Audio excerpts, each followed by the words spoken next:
Well, hi there, and welcome to the Peruvian Amazon. Here we have found some truly ginormous frogs, and I want to share the 5 biggest.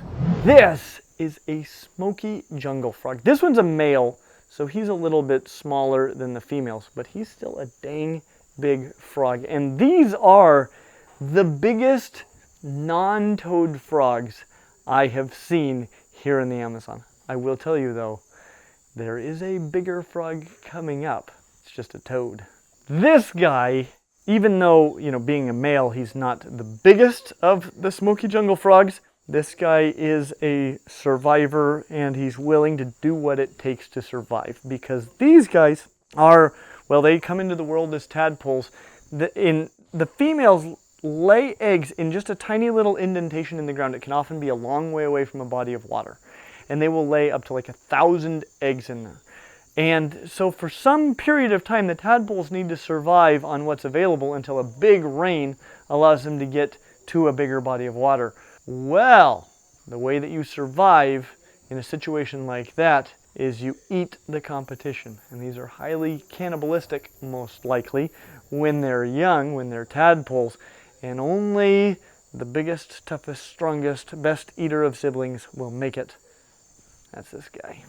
This is the biggest species of tree frog I've ever encountered. This is the giant monkey frog, and they are so cool. This one's not even as big as they get. We're trying to figure out if this is a male or a female. The females are even slightly larger than this little colossus, but man, do I love these frogs. They are so delightful and beautiful. My goodness, they're so substantial. This is not a frog that hops very often, though they are capable of it. They tend to walk very deliberately, almost chameleon-like in the way that they approach moving around. They've got very long back legs, shorter front legs.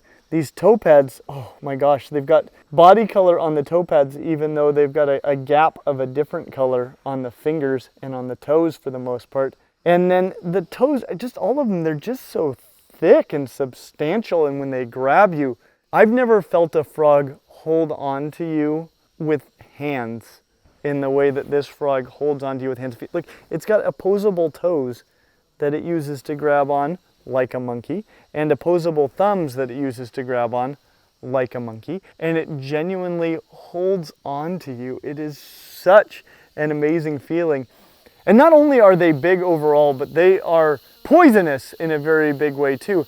They've got parotid glands like a toad, and toads usually are kind of confined to like a bean shape right behind their eye. In these, they're bigger. They go all the way down their back. It's a ginormous parotid gland. So you definitely want to wash your hands after you handle a frog like this, and you certainly don't want to lick one or stick it in your eyeball, as tempting as it is, because they're so beautiful and you want to look at their beautiful eyeballs. Look at that silver eye. I love these frogs. I told you they could jump. I love these frogs. They are just unreal, unreal. Huge, beautiful, pleasant, and they've got hands. And did I mention their back toes aren't webbed? Makes that hand even more perfect back there. The giant monkey frog.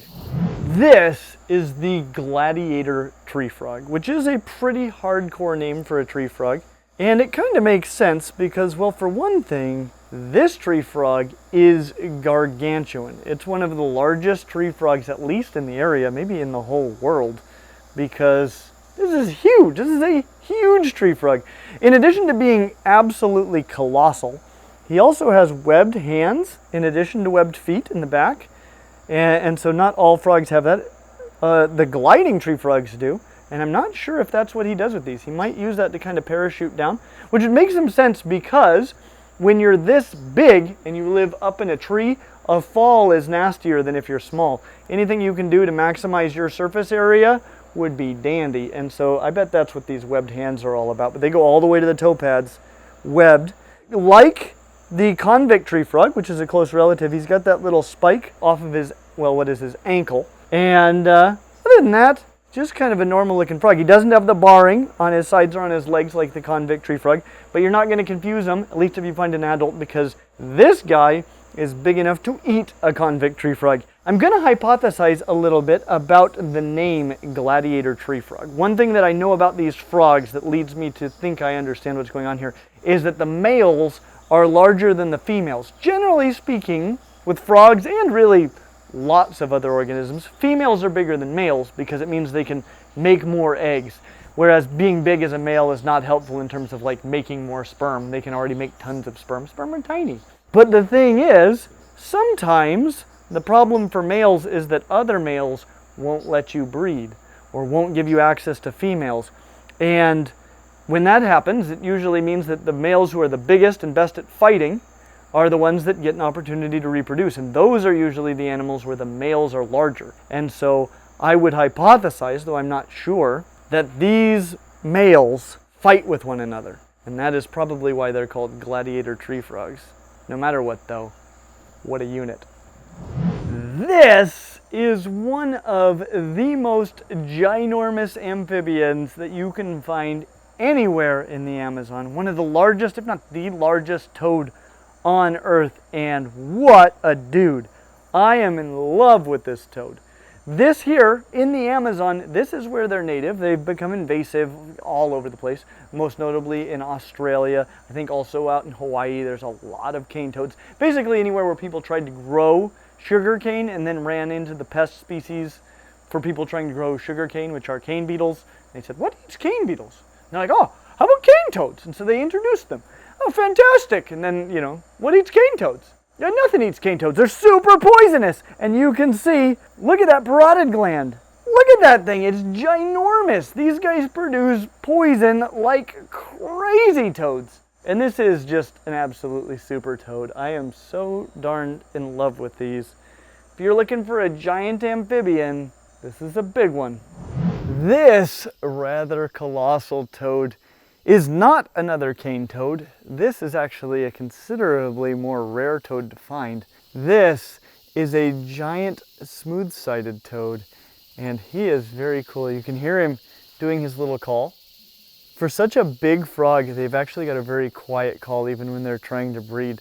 And they're called smooth-sided toads because they lack a lot of the bumps that you typically associate with a toad. They definitely have big parotid glands, and I'm being a little bit careful with this guy because it is my understanding that they can actually shoot the poison out of their parotid glands, and I wouldn't want to get that in my mouth or eyes. That could be a very, very big deal. But this is an extremely cool toad. I really like him. He is very big, bigger than some of the jungle frogs that we've seen, though there is one species here that gets even bigger than these guys. But for a smooth-sided toad, this guy's an absolute colossus. And beautiful he definitely is. He's got a very dark belly with white spots on it. Oh, you're so cute with your little call. You're so cute. Great big hands and feet, of course, just being a big toad. And then a really pretty back with some light red flecking, some kind of white stripes down the side, and of course these great big parotid glands.